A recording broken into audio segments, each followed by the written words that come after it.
Romans 12 verse 10 reads, "Be kindly affectioned one to another with brotherly love, in honor preferring one another." This verse comes from the Apostle Paul in his letter to the Romans, and it has a direct application to our lives as well. We live in a society that places lots of emphasis on busyness. This can make it very easy to become so caught up in our own daily routine that we allow frustration to impact how we interact with other people. This is a really easy habit to slip into if we aren't practicing self-awareness. What the Apostle Paul is emphasizing for us in this letter is that it's important that we allow kindness and love to influence how we act in any situation. Now, this applies to more than just our own personal life. In 1 Thessalonians 5 verse 14, Paul emphasizes the importance of keeping each other accountable as we try to act in love. He says, "Now we exhort you, brethren, warn them that are unruly, comfort the feeble-minded, support the weak, be patient toward all men." This verse speaks to the importance of supporting one another as we all seek to master patience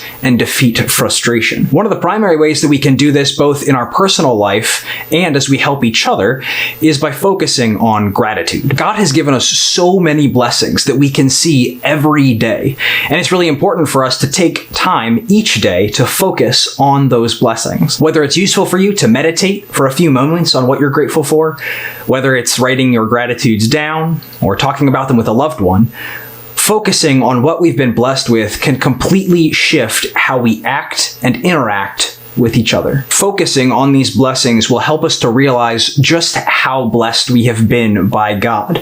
And this gratitude will help us as we strive to master patience and defeat frustration.